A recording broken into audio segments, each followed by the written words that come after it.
O Corinthians está com 11 jogos de invencibilidade. Desses 11, são 5 no Campeonato Brasileiro e outros em outras competições aqui. Olha lá, esse Atlético é o Mineiro, né? É o Atlético Mineiro. Mineiro fora, ganhou. Universitário, ganhou. América, Universitário, ganhou também. São Paulo, Vasco, Newell's Old Boys, Curitiba. Olha, não tem nenhum super time. Tem o São Paulo. São Paulo é um bom time. São Paulo é um bom time. E o Atlético, põe na conta também. Lá naquela época a gente não achava que o Atlético ia ser tão ruim como veio a ser depois. E aí tem os empates contra Bahia, Inter e Newell's Old Boys. Como é que a gente vai medir isso aqui, Gabriel? Tá muito legal em resultados, mas e o nível de jogo do time? Então, assim, eu acho que a gente seria um debate mais longo, tá? Porque eu vou explicar por quê, mas não vou entrar nas minúcias. O que é que o Corinthians está se propondo a fazer? O que que a gente gostaria de ver? Quais são as circunstâncias? Quem são os adversários? O que que o Luxemburgo está encontrando? O que que ele está tentando? Tudo isso teria que estar sendo colocado de forma bem resumida. Quando o Luxemburgo chegou para o Corinthians, eu tinha a expectativa de que ele ia fazer desse time um time propositivo, de toque de bola, de envolver, que lembrasse os grandes tempos do Luxemburgo, não pela capacidade dele hoje, que acho que não é o grande técnico que já foi, mas sim pela ideia, né, de tentar resgatar e tudo mais, porque ele tinha um time de muitos meio-campistas bons. Só que houve uma lesão nova para o Renato Augusto, ele saiu do time inicialmente, uma eliminação na Libertadores, uma queda para a Sul-Americana, um desempenho muito ruim contra o Atlético Mineiro lá fora de casa, atletas muito contestados porque não estavam jogando bem, cito, por exemplo, o Maicon, uma solução inicial com o Paulinho na vaga do Maicon, depois ele se lesiona, então os problemas foram acontecendo, ele foi trocando muita gente, muitos jogos, então troca, nunca encontra um 11 inicial, aí quando encontra, muda de novo, enfim, tudo isso para dizer qual é a trajetória.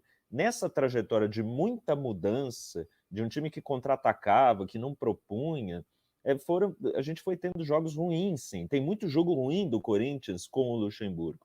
Até dentro dessa sequência que a gente viu, tem alguns ruins mesmo. Mas dentro desse novo cenário, que é lançar alguns garotos que ele encontrou lá no elenco, recuperação do Renato Augusto, Maicon como primeiro volante, as mudanças que o Luxemburgo faz dentro dos jogos, né? Por exemplo, ontem o Juan começou aberto pela esquerda, ele vem jogar no meio. Você vai vendo que, olha, isso aqui ele está entendendo como é que o time dele pode funcionar melhor. Então, eu avalio de forma geral que 11 jogos invicto não é acaso, é mérito do treinador também. Poderia jogar melhor em algum deles? Poderia. Em alguns deles? Poderia. E, para finalizar, o que é o jeito que o Luxemburgo quer para o time dele e o que é o jeito que a gente gostaria que o time dele jogasse. Porque isso é importante. Às vezes a gente quer um jeito, eu mesmo, vocês sabem, eu adoro um jeito de futebol, mas eu tenho que reconhecer outros.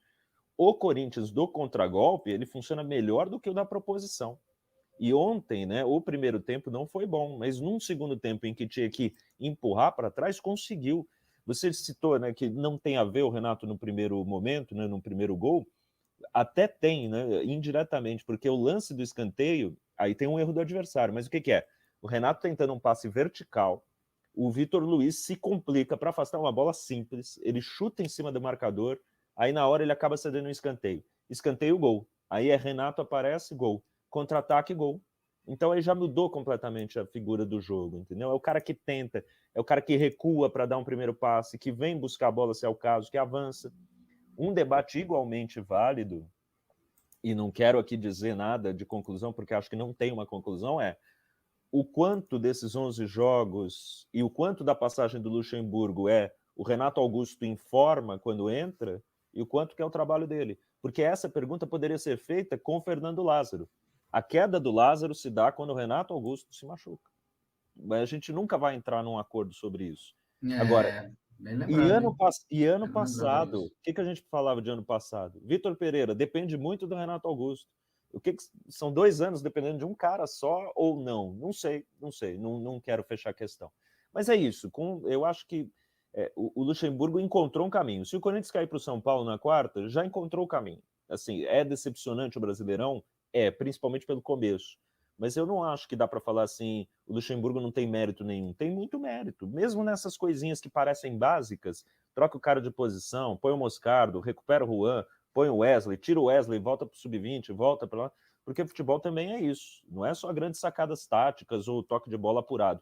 A quantidade de jogadores recuperados por ele me chama a atenção.